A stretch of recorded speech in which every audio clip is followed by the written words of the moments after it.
Warning, the following content may not be suitable for all listeners and contains crude humor that may be offensive to some. Listener discretion is advised. This is Satire is Not Dead.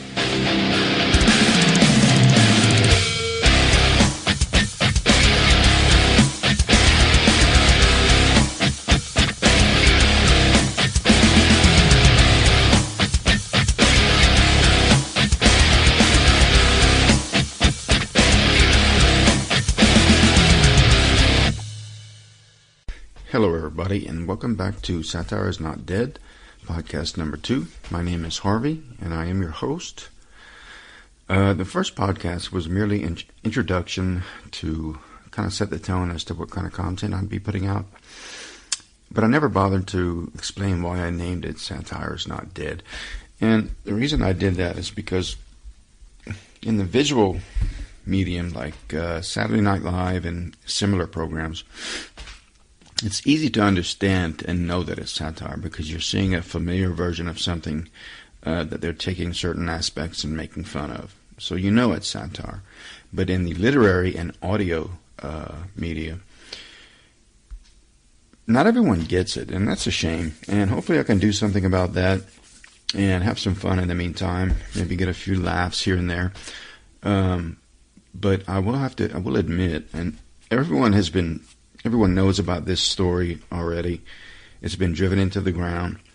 But I will admit that with guys like Joe Biden in the news, if the mainstream media wasn't reporting this, I would think that a comedian wrote this shit, because Joe Biden, poor thing, he can't even get out of his own way right now.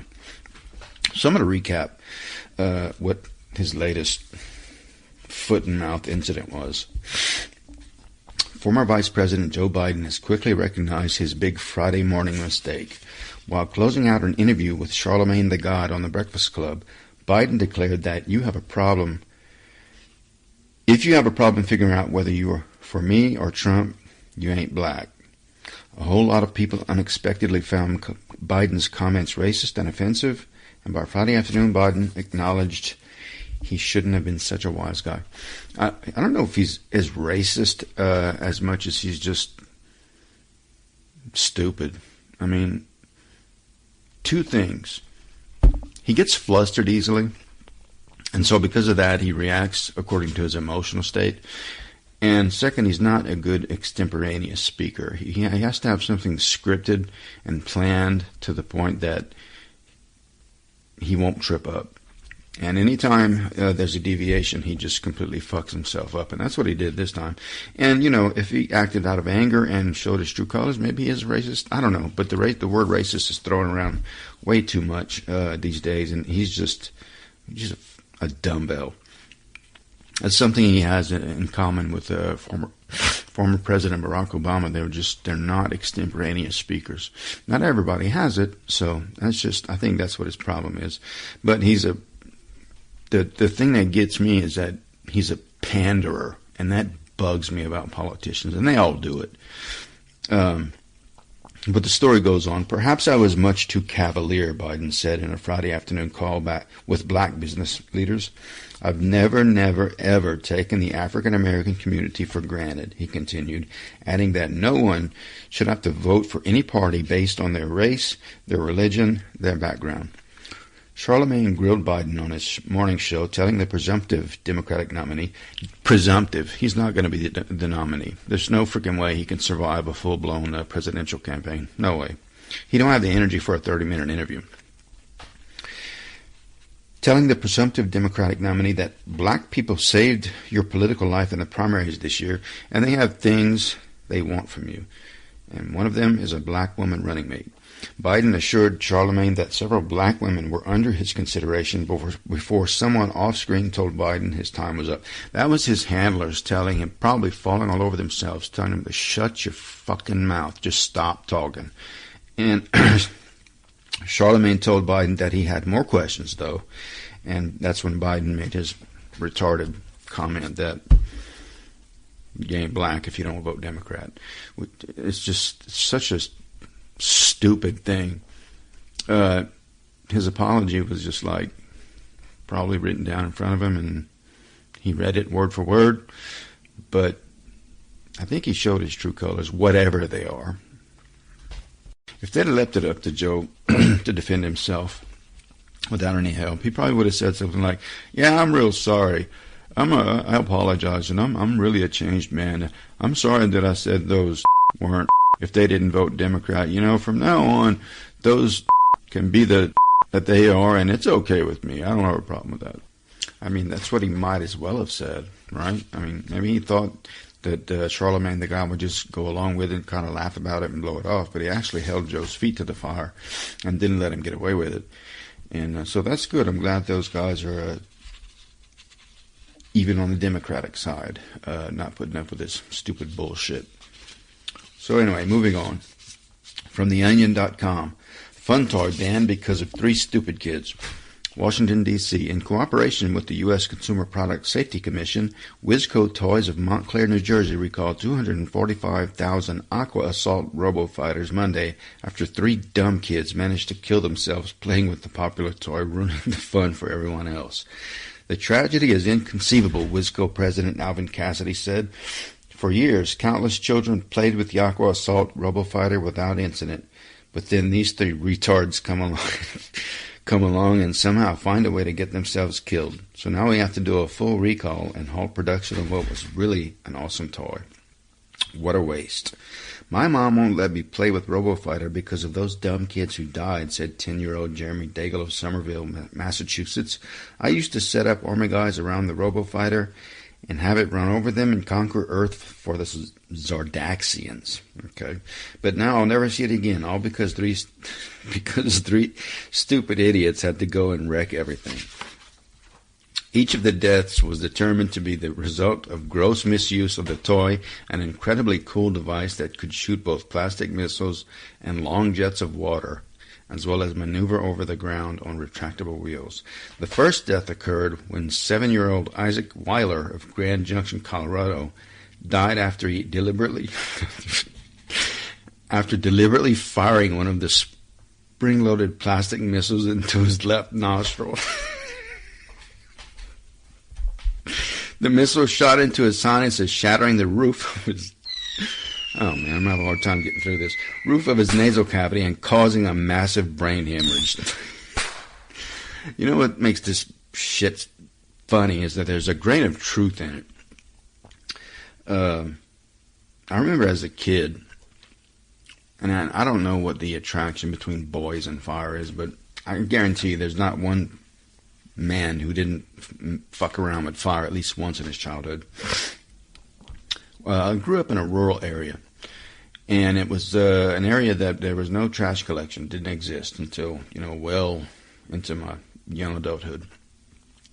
So we had what was called burn barrels, and as I began to grow up in my childhood, one of my responsibilities was take out the trash.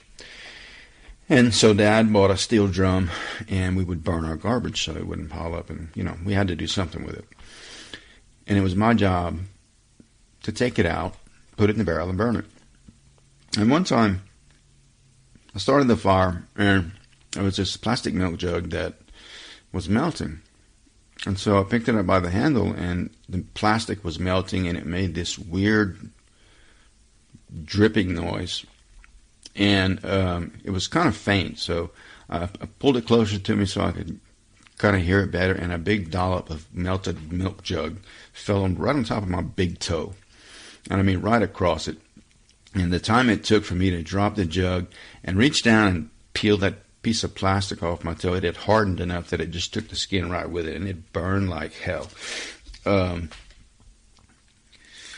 But I don't know why boys and fire go together so much, but there was these other 2 kids in the neighborhood who had this 5-gallon gas can, and it was the old steel type, It was basically a rectangular piece of sheet metal that a machine rolled into a cylinder and crimped the edges and, made a gas can out of it. And it had the spout on it was cone-shaped, where you could unscrew it at the base and put gas in it at the gas station with the nozzle and screw it back on, and then it had a smaller cap on the narrow end where you could pour gas out of. Well, these 2 dumb fucking kids were, starting a fire, burning some whatever. I don't know what they were burning, but they wanted to start a fire. Go figure. And there was some fuel, some gasoline in the can. So one of them lights the stuff on the ground, put some gas on the ground, on what they were going to burn, and lights it on fire. And so, naturally for this dumbass, the fire wasn't big enough. So I remember him saying, hey, look. He picks up the gas can and upends it, turns it upside down, and there's a steady stream of gasoline going into the fire. And the fire was actually traveling up the stream of gasoline. But what they didn't realize, and we didn't know this until after it happened, that there wasn't much gas in the can. So when the liquid gasoline ran out, the fire backfed into that can because the fumes ignited, and it blew up, and it fucking blew up, and to the point that it peeled that gas can, flattened it out, opened it at the seams, and it was just like it started. It was a rectangular piece of sheet metal that had blown up, but it made this fireball. And this kid, there were actually two of them, and the one who had the gas can had his eyebrows were burned off and his bangs were singed, and his friend would try to talk to him, and the one who got sort of blown up, he couldn't hear for about a week very well. So every time his friend would ask him something, he would yell at him, and because he couldn't hear his own voice, and when he would finally answer him, he would yell even louder so that he could hear his voice. But we're lucky those two dumb shits didn't get killed. But there wasn't, I don't know what it is with boys, but my point is kids do so much stupid shit that's what makes this story funny. Anyway, moving on. Shortly before dying, Wilder told emergency medical personnel at St. Luke's Medical Center that he had shot the missile into his nose in the belief that it would travel through his body and out his belly button. Genius. I've heard some pretty stupid shit in my time, but that has to take the cake, said Dr. Anderson Hunt, a attending physician. Why would any kid think he could fire a plastic missile up his nose and expect him to come out his belly button? There's no point in feeling bad about this child's demise because the deck was obviously stacked against him from the start.